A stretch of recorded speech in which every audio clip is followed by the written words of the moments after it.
Anyway, let's move into draft now. IG versus Xiaogu for game number 2 as Alistar is actually going to be the first ban from IG. Xiaogu going to stick on the standard bans on red and go with Kalista. Now they do have a lot more wiggle room here just because they are on blue side, and naturally Xiaogu also have a much higher win on blue side than they do on red side, as majority of teams do, but for a long time Xiaogu were actually undefeated on blue side. In fact, it was broken by LGT. It was. A team that seemed to be on a hot streak right now. Maybe that team's pretty good. Not bad, certainly. Awaiting the finals. For the winner of the game between, the match between these two is Kassadin actually going to get a ban out there as well. So a very targeted mid lane ban. Doinby has an 85% win rate on Kassadin, and he plays an abundance of Kassadin games. Play a lot of Kassadin. Is Yasuo going to get a ban there as well? I think this tells me that they're going to ban. I would ban Azir here and pick Victor. Well, we'll see if I do want to do that. We do have... Yasuo just got banned on purple side. That's true. It might be something that Doinby doesn't play, but they certainly want to keep it away from Rookie. Zatai does play Ryze. That's true as well. There's Victor banned out from IG. Okay, so he wants to take. Might. I was close. Yeah, might force the Ryze ban here, which would, like you mentioned, probably facilitate the first pick Azir. But it's Twisted Fate that actually gets the ban there. Oh, they're trying to force him into picking between Azir and Ryze. And then they can just pick up Maokai Azir in second rotation. Yep. And Maokai is such a good pick into Ryze. Not only, I mean, that said, it's not a great 1v1 matchup. It's going to give Ryze a free bypass through his lane phase, allow him to hyperscale. But come those late game team fights, Maokai means so much in denying a lot of damage that Ryze outputs. And you can see just how much Xiaogu respect Rookie as a player. That's twice now he's eaten those exact same 2 mid lane bans. And IG didn't make it much easier by banning Victor as well to take another mid laner out of the pool. But both these mids are very flexible. They have plenty of options later into the draft here as IG taking their time with their first pick, but they do settle on Ryze. I would immediately rotate Maokai and Azir. I don't think you can give both Ryze and Azir to Invictus Gaming. Don't have to take Maokai right now as well. They can probably suspect that they'll get it. If you want to prioritize your support higher up, but I guess that makes sense since Alistar is also banned now. You're right. Yep. We'll see what Xiaogu want to do. They're hovering Braum at least right now. I do like the choice of Azir though. I think that would be a strong pickup, but might not be the case here for Xiaogu. Again, a team that's very smart when it comes to drafting. Red side's been a lot shakier for them certainly, but it's not like they can't win on red side. That's for sure. As we do have the Braum lock in, they're going to consider their next pick now. With this, I can only think that Rookie's going to go back onto his Azir unless he was really uncomfortable on it. Maybe. I mean, one of those things where mentally Xiaogu are like, maybe you won't take it. Maybe we'll get it later in the draft, as they do take Kog'Maw. Well, it could also speak to, you know, with Victor, Twisted Fate, and Yasuo banned, you have to assume that Rookie's going to go towards the Azir, although right now he is flashing the Lulu. That's also another big pick for Invictus in particular. They really like their Lulu compositions. And Doinby has had some crazy picks to counter mid laners. You know, the Nautilus, the Maokai mid coming out. He's always got an answer, does Doinby.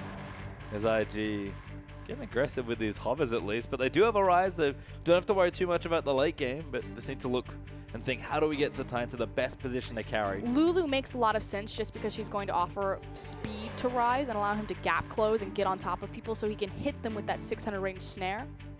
You can see Rookie kind of flicking between a couple champions. Probably not Zilean, although would also have a speed up if you want to get technical. 2 seconds left. They lock in Annie. They lock in Lulu.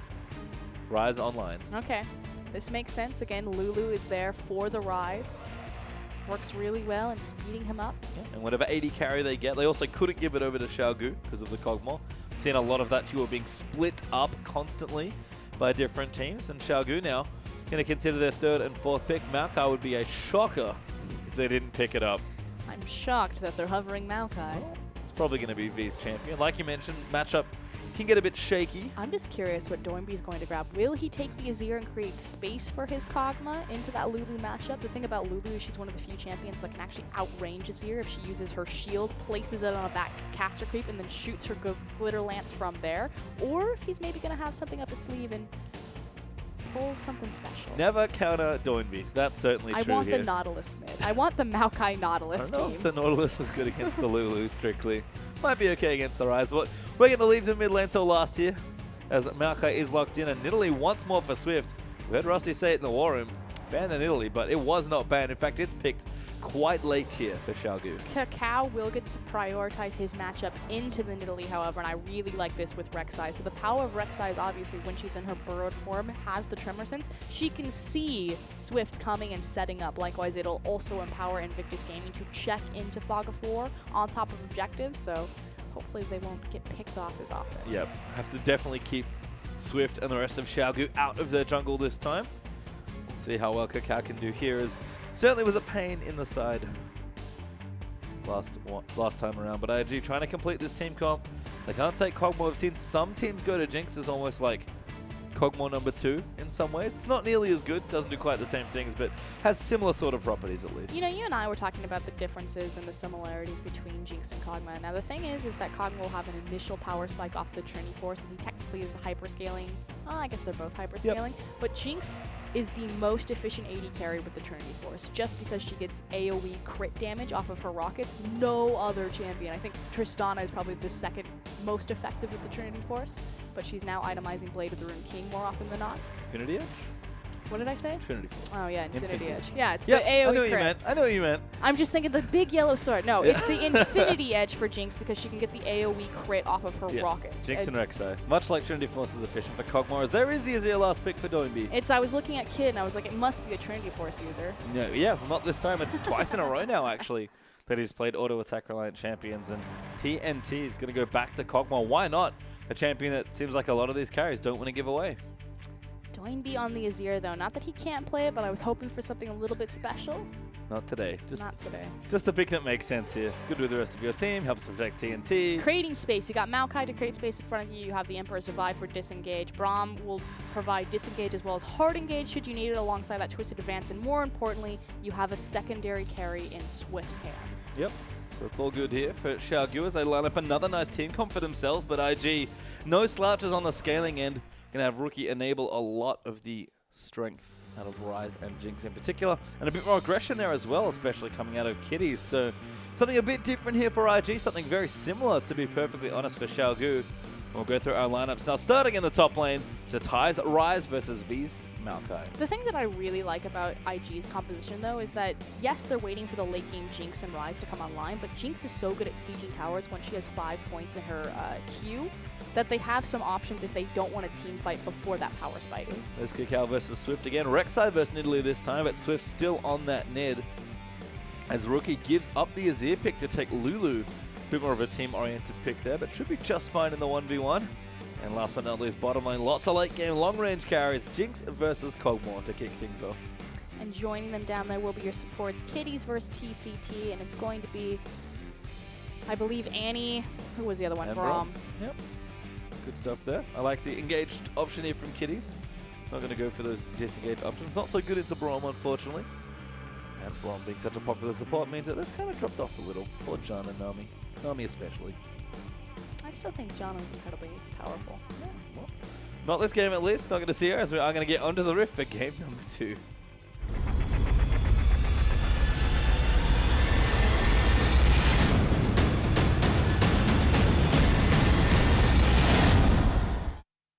And we're back as Kakao takes to the Rift for his team now in game number 2. Going to see if they can battle back in game 1 and get ourselves to effectively a best of 3. But Xiaogu never wants to be defensive here at level 1. I'm going to go all out and spot Kid. As that 5-man dissolved pretty quickly. I actually really like the adaptation. So you've already won. You're 1 game up, still early in the series. Might as well try something frisky like a level 1 all-in invade. Still going. Wards down. Braum. Kitties gets tagged. Oh, Auto's there. Needs one more. What? Lockdown there as well. Kitties does not flash and he will die. Pretty sure that's misclick, lag, team. Hello? Any of the above. He walked back into auto attack range. So naturally Braum is incredibly potent and powerful at level 1. He walks in with his Q, the concussive blows. We also had V pick up the Twisted Advance, so won't hurt his lane phase too bad because it is that big Maokai. He's going to a standard 1v1 against Ryze. He also got the first blood, and that was the second Doran's ring going to what would otherwise be a bit of a tricky matchup. Wow, that's really unfortunate for Zatai. Yes. And look, they need the rise to scale. V's certainly going to have some early to mid-game power. It's only going to be bolstered now. That said, though, there's not a ton of kill pressure for Maokai on pretty much anyone without his jungler being available. Again, though, Maokai offers a free skill shot to Swift in Italy. I would expect him to gank the rise early. That's typically what we see out of teams to try to delay the timing windows for rise optimization. See Swift starting on the blue side of his jungle, so that's the potential option here, as Cacao's actually starting on the same side as Swift. But over, of course, on Krugs to red buff. Doinby going to get the quick level 2. They're shoving out those minion waves nice and early.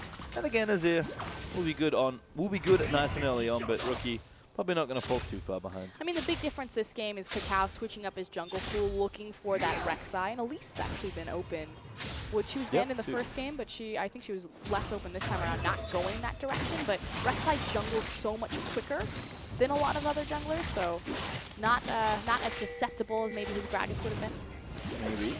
Rookie going to last hit under turret as Doinby is applying a nice amount of pressure. You can see the instant ping from Rookie. His lane is missing. He does know that Swift might be up to something, and Cacao is full clearing his bottom side of the jungle, and Swift's right on top of his blue buff. See, what I was saying and trying to set up for is that Rek'Sai is so quick at jungling that it's much harder to counter jungle her, but Swift doesn't care. Guess who's quicker? Nidalee.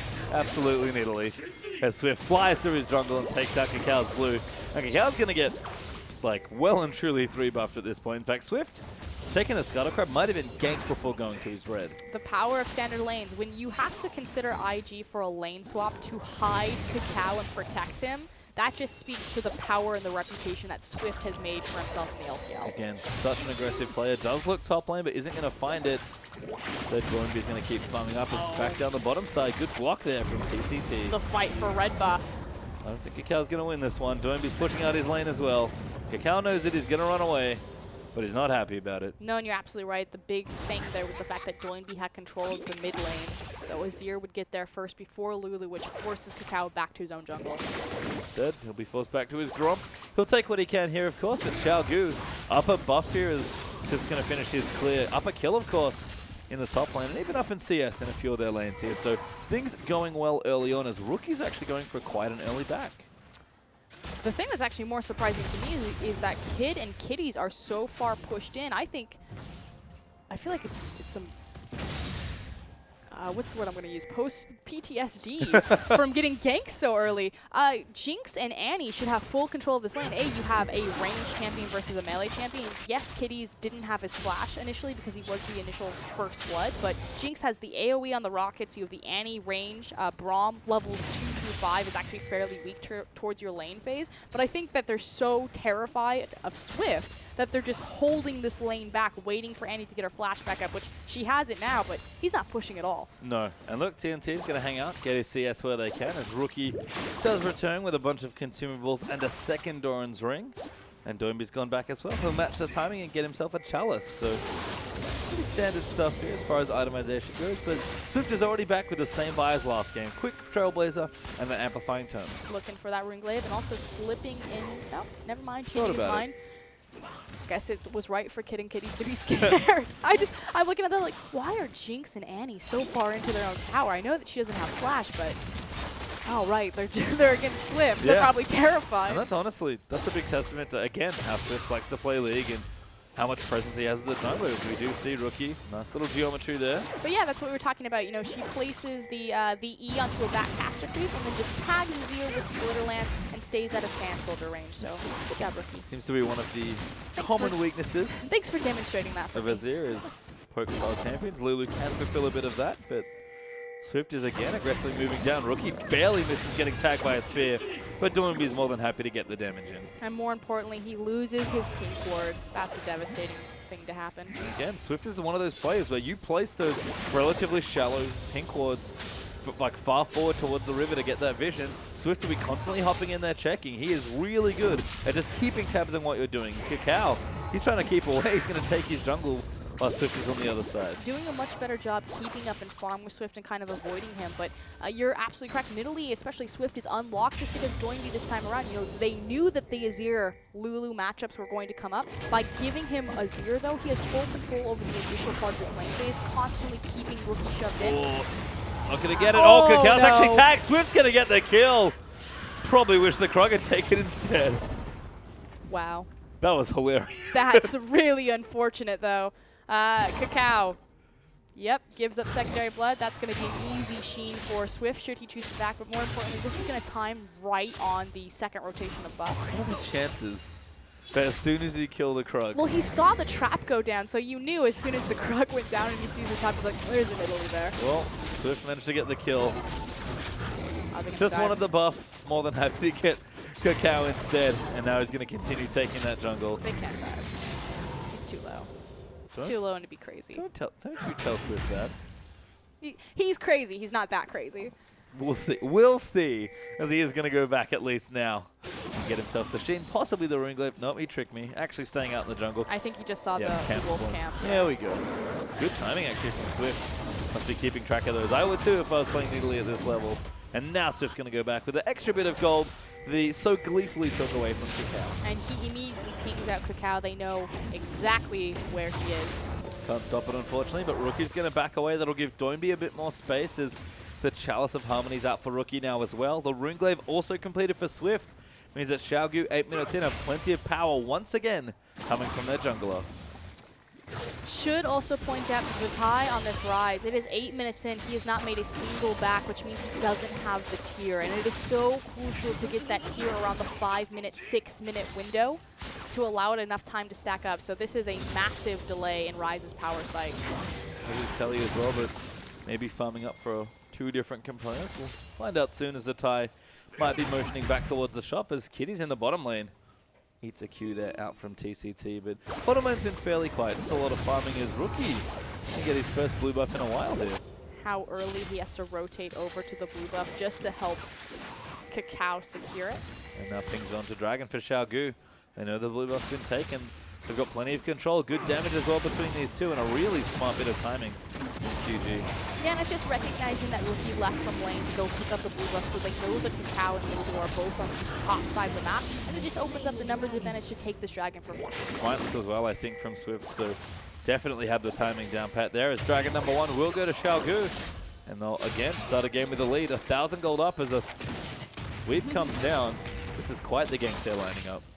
They want them to face check into the river to check for the dragon, but what they don't realize is the back of the pit is warded. The cow saw them as well. Yeah, so they knew that the dragon was already done. There was no reason to face check into the river, but it's Xiaogu saying, okay, they're going to suspect that we're on dragon. They're going to come try to stop us or peek in, and we're just going to murder them. Well, not this time, as IG do have the vision to make sure that doesn't happen, but Doinby also getting pushed in a bit more now as well. Rookie starting to again use that Glitter Lance poke to annoy Doinby if nothing else.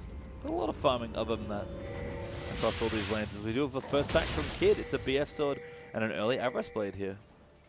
No surprises, you know, picking up the Avarice as opposed to looking for more damage or possibly using the boots, knowing that since Dragon is down, that for the next 6 minutes you're going to have a window to continue to farm, especially on this Jinx. Surprisingly decent landing items as well, especially if you start fitting in rockets for those crits. And like you mentioned before, IE in rockets works well, so a bit of extra crit does help as well, even though it's not quite the yet. Oh, Doinby. Hello. Getting nice and aggressive. He's trying to bait out the flash. I think he was looking to try to bait the flash into the Azir sec to push him into tower. Try to beat him with the Whimsy. Not this time at least, as IG down the bottom lane. Gonna get nice damage here onto this turret. Kid with the BF sword and the minigun. Able to knock those down, but Phage and Sheen up for TNT now as the AD carries have gone back and haven't had too much action apart from the level 1. But things are starting to heat up here. One dragon up for Xiaogu, and they do seem to have some control. Okay, here we go though. Cacao finally in the top side. Oh, very nice flash. Twisted Advance gonna avoid the knock-up, and V made that look very easy. Did get the escape summoner though, so not a failed gank, just not quite what they were looking for. Rise. 11 minutes into the game. Still hasn't gone back. Still doesn't have tier. The tie is on some sort of mission here. Maybe there's an achievement he's trying to unlock that I'm not aware of. But just going to go back and fully buy a Rod of Ages. He's not even going to maybe like spend time on the tier at this point. To be honest, I wouldn't be that surprised given how long he stayed there. Clearly favoring his farm at least in the early parts. TNT and TCT will clear out that pick point. But it's like you wouldn't even be punished by sacrificing your teleport at this point just because Xiaogu already got control of the Dragon Pit. So as soon as you saw that go down, why not just burn the TNT to try to get your core items up and running. I don't know. Maybe Zatai wants to TP in for kills. That seems more like his style at least. So we'll have to find out later as Swift takes out the Scuttle Crab. And again, you can see the power of this Nidalee. He clears the jungles ever so quickly with Rune Growth. Okay, so there we go. Wow, that's He pretty immediately insane. picks up a Rod of Ages before the 12-minute mark. So that item is perfectly on time. He does also have another Mana Crystal. Curious if he's going to translate that to a tier later on down the road. But the first big core item for Rise is out. And he's walking back as well, so he does want to save that TP. Clearly favored having the summoner to make some sort of play, but V is going to get free time now, and he'll go back, have his teleport, or he'll be able to walk back if he wants to. So where he's going for the early items, he goes straight Righteous Glory. There's been a lot of farming happening in that top lane. But who does this benefit more? Does it benefit Xiaogu or Invictus Gaming? I have to actually kind of go to Xiaogu just because they have kind of the secondary or multiple damage threats against IG. You are waiting for Jinx and Rise to come online, and those will be massive threats, but Maokai is an option to delay a lot of that damage or negate it. It's just... Yeah, right now it certainly favors Xiaogu, and that may also be the case when Dragon number 2 rolls around. So the other big thing is the CS discrepancies, again, are starting to open up in these lanes. It's not as massive as it was last game, but particularly in that jungle, 10 CS is pretty big when it's all jungle camps. Certainly here is Swift. I think he's trying to take the Scuttle Crab out there just off the top left of your screen. Gets a pink one for his trouble as well. Knows that the Blues are coming back up, wants to get the vision down. And he's going to be building into that Rod of Ages once more here. Swift having another great start to a game. The classic 13-minute, 17-second tier. You know, it's going to be a little late for Zatai, but I guess he's going to be matched by some of the Rod of Ages. I mean, scaling. IG are looking way late game at this point. And do you want a game to come down to a single team fight against someone like Xiaogu? I don't know. IG proved they could do it against Vici, so maybe they do. As we do have a Dragon up in a minute 15. Xiaogu, like you mentioned, continue to press that aggression, and those towers are starting to get low. Swift is stealing buffs. And in general, IG struggling to get a bit of a foothold here in this game. It's been Xiaogu all series long so far. Let's see if that second Dragon fight can turn that around for them. Question will be, will IG actually posture for it? So core itemization, you have completed boots up from Kid. That actually kind of tells me that he wants to rotate around and siege towers, especially as this bottom tier 1 is just waiting for a stiff freeze to come by and knock it down. I'm going to steal this away. Rookie does get it. That's a nice pickup from Invictus Gaming. Especially denying the 44-second Dragon. Good now in the bottom lane. Rocket some things down. He's got Berserker finished also, so again, a lot more neutral objective oriented, whether that be a Dragon or a tower.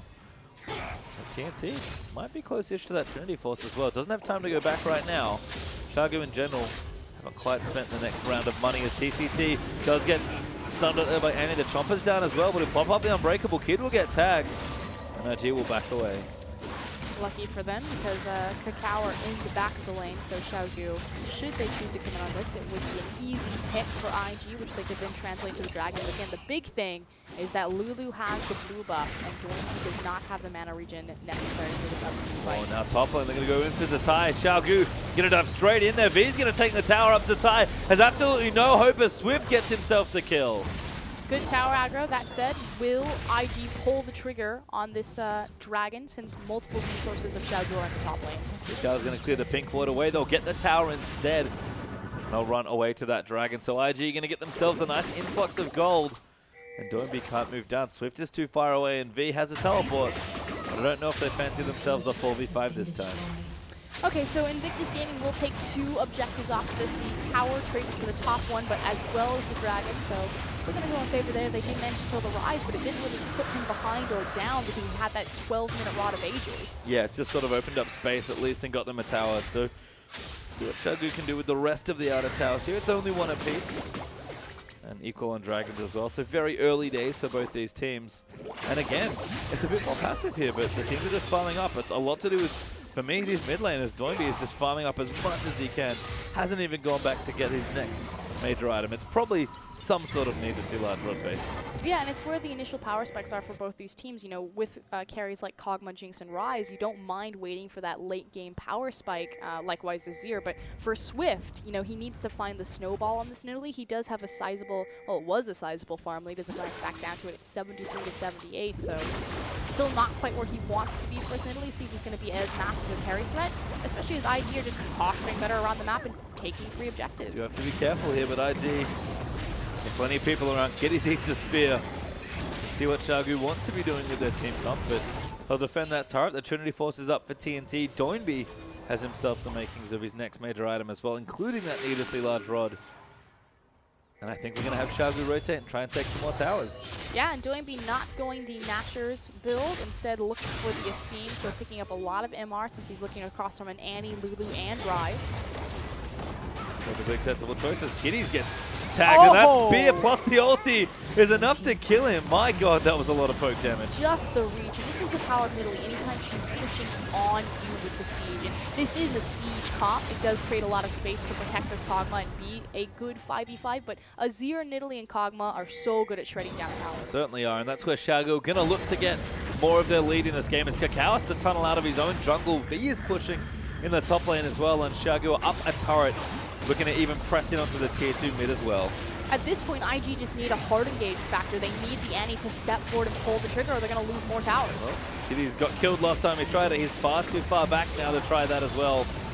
And Xiaogu will get a second tower here and retreat back to Azir's Sun turret. Just taking second tier mid at 18 minutes in the game is massive. It opens up so much space and control for Xiaogu, and they have their pick of the litter where they want to go next. I suspect it'll be bot lane for that last scanning outer. You have some backs happening now as V has the distortion boots and gets a Spectre's cow, so he's going to get stronger. Vampiric Scepter up for Cog as well, as TNT going to move towards that Blade of the Real King. And a bit more farming from Doinby and Swift, the carriers of the team, as they'll get further ahead and closer to their next item. It's actually CDR boots once more for Swift with a bit of extra AP from the end. So TNT and TCT are being delegated towards the top lane. There's no standing outer, so this is just to soak up farm. Yeah, they're just splitting up, sending their teleport across map. There's no dragon timer, so they do have a window of opportunity where they can stand more members on the top side of the map without giving up an extra objective. Makes sense. You see Swift and Doinby even sticking on I this think they side have of the the jungle. blue timer, and that's what they're trying to challenge for. Might be. You do see Xiaogu getting those aggressive wards in straight onto the blue. The wards are out. Kakao popped in too, but Swift's going to get it. I think this might went over. No, it was Swift that gets it, and Doinby's going to zone him away. And we've seen, you know, Swift having the perfect timer on something as small as the Direwolf camp, but on the blue, rotating his bot lane to have more control on the top side of the map to continue to deny Kakao at every single turn. You can see Kakao has used the tunnel system to get over to this side of the map quite quickly. He's trying to deny this blue away from Doinby, but I don't think it's going to work for him. He'll ride in for it, he'll get spotted, but Doinby is going to get it, and RG will lose both buffs this time.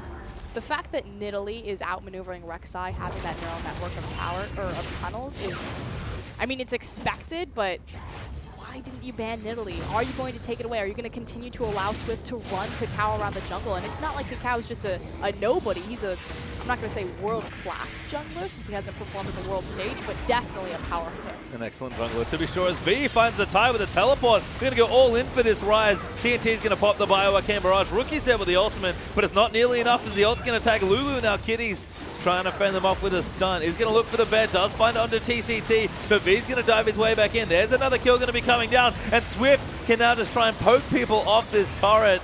As IG are defending, but Swift, he really wants some people dead. Kakao doing his best sidestep there, but Swift has gotten onto the side of the tower, so fish in a barrel. Oh my god, they're going for Baron. Oh. So aggressive from Xiaogu, but so smart. And Swift is trying to fight two away. He actually needs to be at the Baron for the take as he gets the bear down. Awards there. Now IG know what's wrong, but I don't know if they can stop it. Kid and Kitties have to make a huge play here, but the damage is good. Kitties is going to jump his way in. The port's down. Doinby's going to kick them out with the ultimate from Azir. Kitties will die. Swift gets the Baron. Kid's far too low as TNT flashes for the kill. He will get it. The Ty will die as well. And Xiaogu get the Baron and 3 clean kills. And a 1-2 punch Xiaogu with a very early Baron just decimate Invictus Gaming and open up this gold lead to 7K. What a beautiful inverse divide from Rookie just to completely close off the pit. Yeah, Doinby with the Rylai's as well. Plenty of extra utility here in those fights. And Xiaogu making game 2 look an awful lot like game 1 for Oscurin.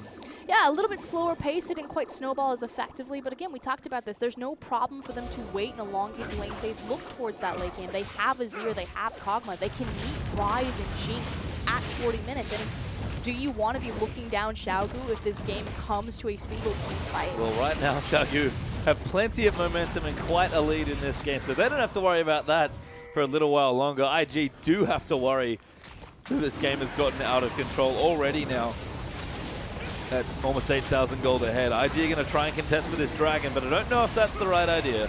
At this point, they just need to wait for Rise and Jinx to come online. You're looking for 3 items out of Jinx. She has the Infinity Edge complete. Now you're looking for the Static Shiv and then the armor penetration from the Last Whisper.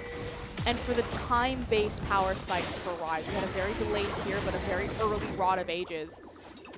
Just need probably 10 to 15 minutes before IG can get a foot back into it. Well, right now, Xiaogu is going to continue on the rampage.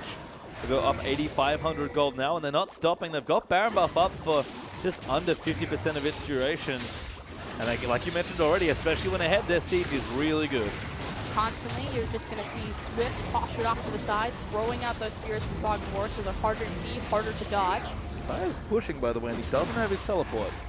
The split push Rise, always a threat. Trapped a bit there in the top lane. Does get the tower, but Xiaogu might just get in for this. V's actually going to dive in. This tower's already dead to Tai. A little too much time there in the top lane, and Swift and friends break the base.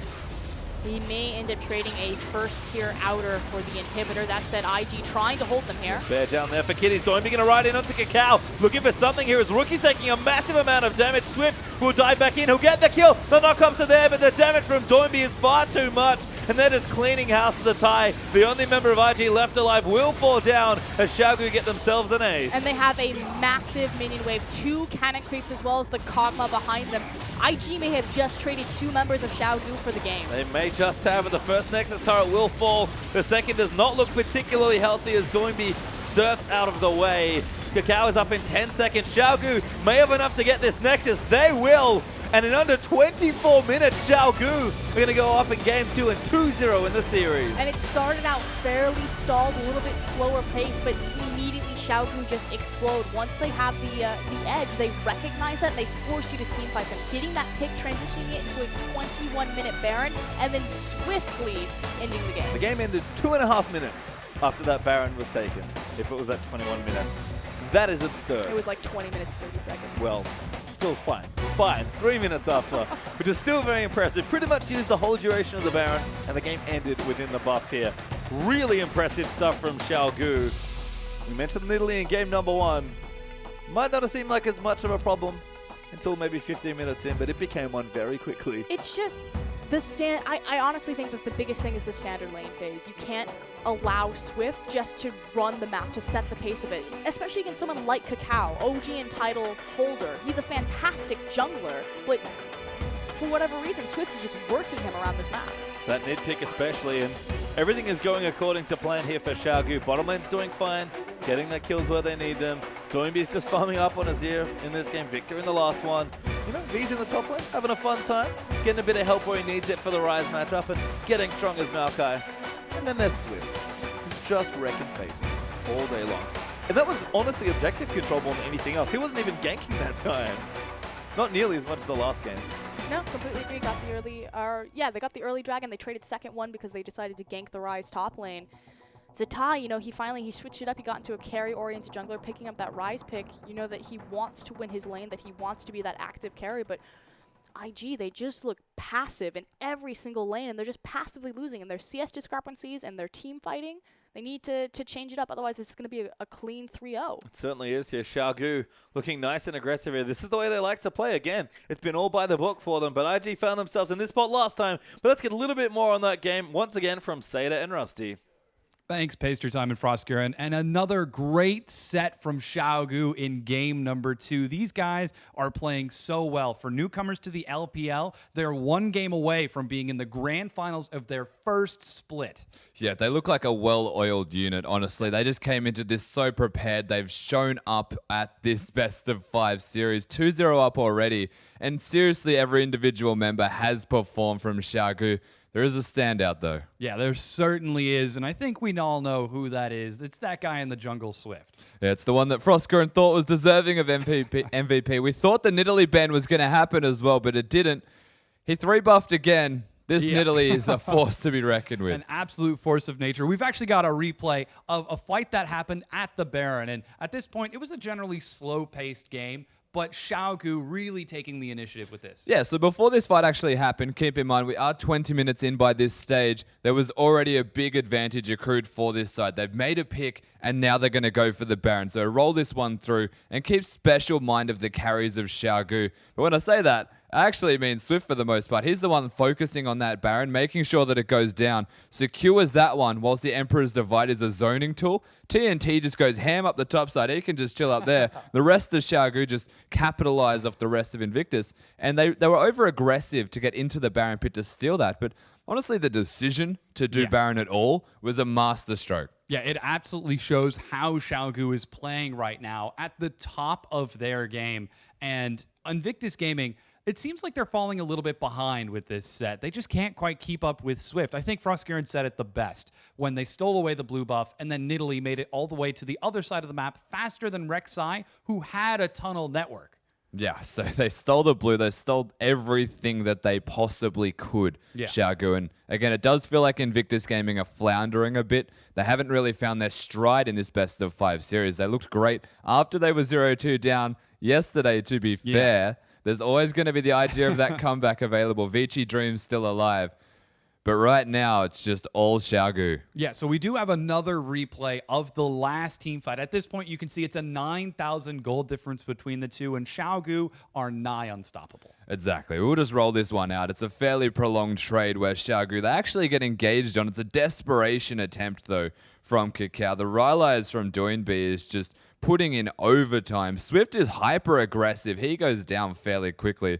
But it doesn't really matter because, again, when I said look at who the carries were at the Baron fight, the same thing applies here, is that maybe you take down Swift, maybe you take down the Cogmore, but if you take down one and not all of them, there are still so many carries available that they can still win team fights. Yeah, a very scary position for Invictus Gaming, and it's a position that they found themselves in yesterday when they were 0-2 down and then ended up winning 3 games in a row. Well, it's crunch time once again. We saw how Kid and Zitai looked incredibly panicked at Game 5. We can only imagine that this is weighing on their nerves. Exactly, and the question will have to weigh in again as to what do they change to actually fix the issues that they're currently dealing with. Number one, Nidalee. Yeah. I should say it time and again. They need to get rid of that champion because he is solo carrying the jungle and pressuring Kakao out of being able to impact his lanes. Kid and Kiddies don't always win their lane. They rely on jungle pressure from Kakao. But if it's being matched and betted every single time, then you have to look to the jungle. They get rid of that Nidalee, maybe get rid of another champion that is comfortable on the Echo perhaps, and just pick on the jungle the whole time. And it's a really scary proposition as well, because even if you do shut down Swift, what's to stop the rest of Xiaogu from going off? And that's the problem right now, is Xiaogu is such a strong side individually that you shut down one, there's 4 people left. MVP performance from TCT even. He can perform, and they will shut you down. Yeah, well, we're going to find out if Invictus Gaming can take it back, but we're going back to the caster desk with Pastry Time and Frostgaren. Thank you again, and we're finally in a spot where the semifinals of the LPL